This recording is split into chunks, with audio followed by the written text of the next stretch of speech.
a bit late. We're wondering whether you've had a long chat with the players after that game.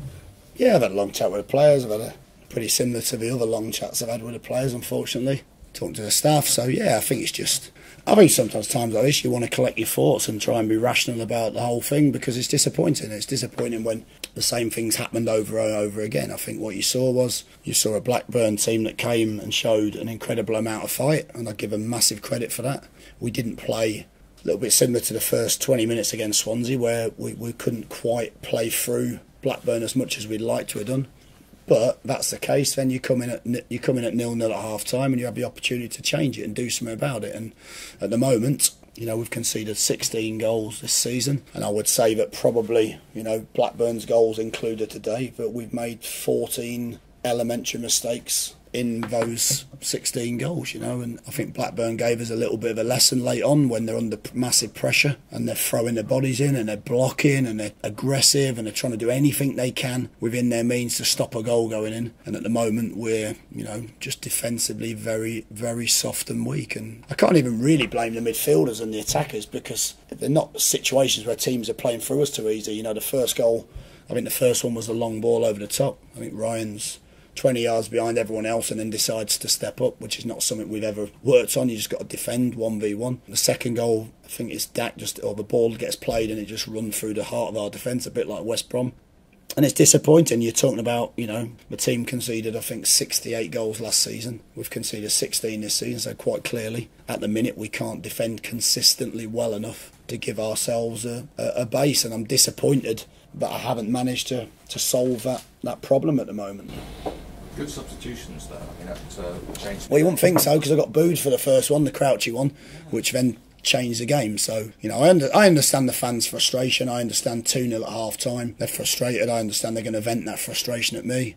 It'd be nice if they vented it at one or two defenders as well, because unfortunately as a manager you can't do the last bit for them, and I didn't think there was anything massively tactically wrong that created the goals. I think they were just poor defensive errors, and then we of course got booed for the substitution, but Crouchy came on and changed the game.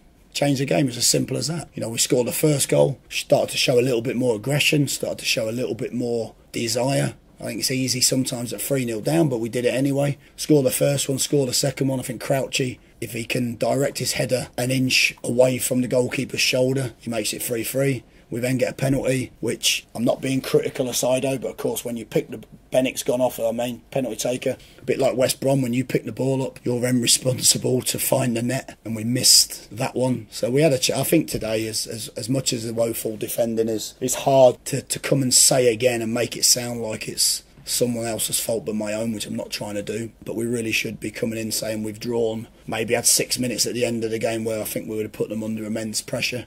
You could see Tony on the sideline, you could see what was coming, but of course the missed penalty then takes the game away from you. So it's disappointing, because at the moment, if we keep making elementary defensive mistakes, all I can say, my criticism of myself really is that I probably shouldn't have given so many players opportunities, because at the moment we keep making the same. They're good guys, they're really good people, but sometimes, a defender, they don't always make defenders really nice people.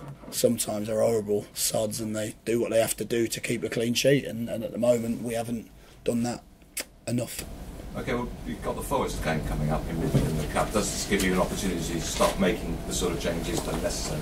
Yeah, look, I think the plan for the Forest game anyway was to make probably more changes. I think the previous game we wanted to create some momentum with a win that we had leading into that game. I think this game we've got plenty of good players that have not had opportunities to play, so I think we would try to give some of those a chance to show us what they can do. I'm sure that will be defensively as well, and then it will be a chance for them. Listen, I think no matter what happens in the Forest game, I think I've got to look to the next league game and say we need to make changes. I spoke to the players after and said, listen, if you're a defender and you're not playing in the next game, then I fully expect that no one to knock on the door and ask why, because it's pretty self-explanatory. And it's hard to do that, because when you work with players, they're nice guys, they're good characters, they come in and work very hard. But we're in a business here where results dictate how long I last in a job. Results dictate how successful you are as a player. And at the moment, our results have not been good enough. And I think largely down to a defensively soft underbelly